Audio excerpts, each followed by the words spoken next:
La princesse de Montpensier de Bertrand Tavernier qui sort dans quelques jours, qui est l'événement de cette fin d'année. Mélanie Thierry, Lambert Wilson, je vais citer la distribution qui est vraiment épatante. Il y a Gaspard Ulliel, Grégoire Le Prince-Ringuet, Raphaël Personnage, Michel Villermoz, Florence Thomassin, entre autres. Vous avez travaillé avec Jean Cosmos, François-Olivier Rousseau, et c'est Philippe Sartre qui signe cette musique impressionnante, cette très très belle musique. La famille de Montpensier existe, bien sûr, c'est une grande famille. Oui, mais ça n'a rien à voir avec Madame de Lafayette, qui prend des personnages qui ont existé. Le duc de Guise invente des personnages de fiction.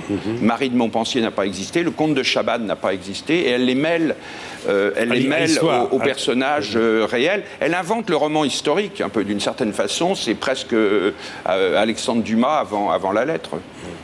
Alors, Mélanie Thierry, c'est vrai que cette jeune femme charmante, elle est amoureuse du duc de Guise, c'est Gaspard Ulliel, et elle souffre de son absence. Parce que tous ces hommes qui tournent autour de vous sont des hommes qui vont guerroyer, qui sont absents.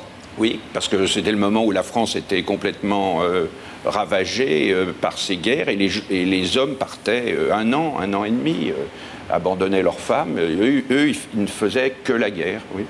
Qu'est-ce que vous avez de Madame de Montpensier, vous, Mélanie? Qu'est-ce qui vous rapproche de ce personnage?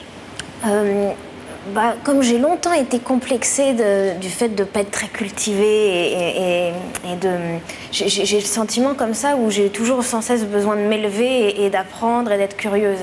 Et voilà, cette petite Marie, elle a ce besoin d'avoir accès à la culture, de s'interroger sur ce qui est bien, sur ce qui est mal et de grandir. On la voit, elle écoute beaucoup le comte de Chavannes. Voilà. Elle écoute beaucoup son père. Oui, c'est son confidence et ils ont une belle histoire. Il y a quelque chose de très intime et ouais, c'est vraiment le grand frère un peu pour elle aussi. Alors, il faut préciser à Mélanie que elle n'épouse pas l'homme qu'elle voudrait épouser. Non, ses parents l'obligent à épouser quelqu'un qu'elle ne connaît pas, qui ne la connaît pas, et en plus, la nuit de noces est publique. Oui, à l'époque, les nuits de noces étaient publiques. Oui. Il y avait un lit à baldaquin. Oui. Et il fallait avoir une preuve. Puisque un mariage, c'était une transaction commerciale. Oui. Donc, il fallait être là. C'est quand j'ai découvert ça, moi, je me dis, je veux tourner cette scène. Parce qu'après cette séquence, moi, j'étais, je sais pas, j'adorais ces deux personnages. Je me disais, mais comment est-ce qu'ils peuvent s'en sortir après ce qu'on leur impose? Et ça me touchait beaucoup, beaucoup, beaucoup. Et c'est vrai que la scène de la nuit de noces est presque publique. Oui. Et il faut apporter la preuve que le mariage a été consommé. Oui. Et là, tout le monde est soulagé. Oui, mais ça existe toujours, hélas. Ça existe. Hein. À ma connaissance, ça avait fait la première page des journaux en France il n'y a pas si longtemps que ça.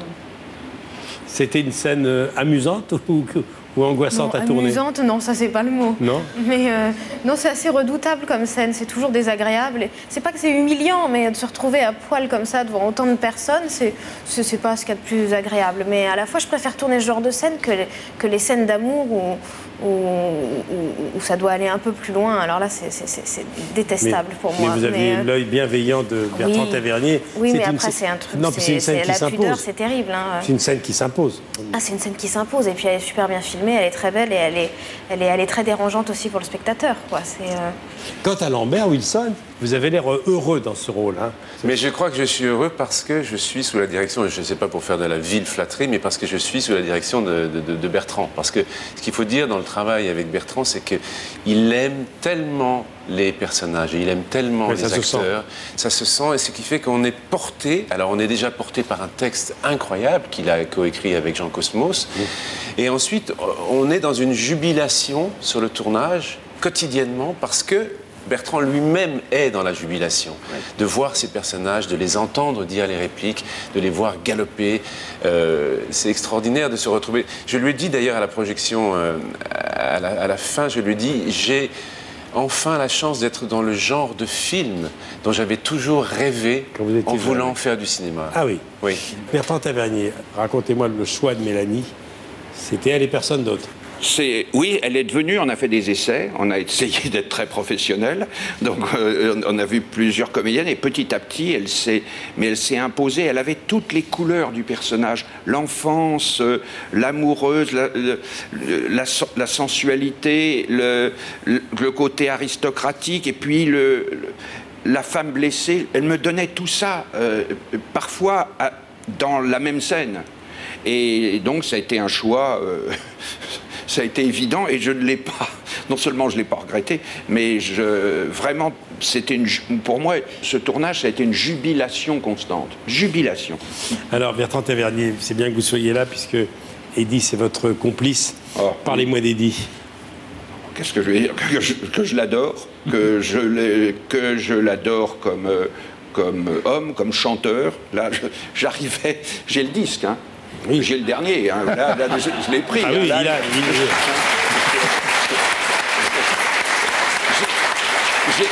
j'ai trouvé 1 minute dans la promo pour aller l'acheter. Il va me le dédicacer. D'accord. Mais vous étiez fan d'Eddie il y a longtemps? Oui, il y a longtemps, avant de le rencontrer. Et d'ailleurs, avant de le faire tourner, j'avais, je crois que tu es des seuls, avoir demandé à Pierre Papadiamandis de faire la musique d'une semaine de vacances. Semaine de vacances. Oui. Et Eddie avait produit la musique. Et tout d'un coup, je me retrouve en studio avec des musiciens qui viennent de Nashville. Il y avait Charlie McCoy. Et du coup, en plus, en travaillant avec Eddie, en le voyant chanter une chanson qu'il avait écrite pour le film, je lui ai proposé Coup de torchon. Le rôle de Nono dans Coup de torchon. Ah, Nono dans Coup de torchon. Oui. Alors, oui. Ça se passe dans l'Afrique occidentale des années 30. Oui. C'était un scénario de Jean Orange avec vous sur une adaptation du roman de Jim Thompson. Stéphane Audran, Isabelle Huppert, Philippe Noiret. Regardez, vous connaissez ça. Un petit baiser. Alors, un gros, on s'en fait un gros.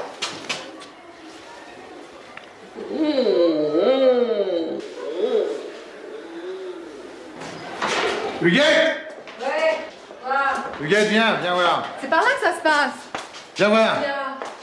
Je les ai vus, là, ils s'embrassaient, là, ils se tripotaient, là. Qu'est-ce que tu racontes, Nono? Toi, tu te tais quand je t'interlocute, hein. Mais ça va pas, non? Qu'est-ce que tu vas imaginer?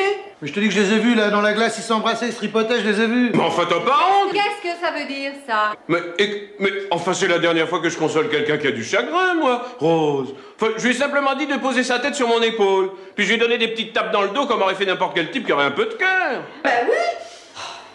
Toi, ma seule véritable amie, que tu crois à ces horreurs? Mais Rose, moi je ne crois Non, rien. tu les écoutes pas, Huguette. Je te dis qu'ils se léchaient la fille. Arrête de parler, toi!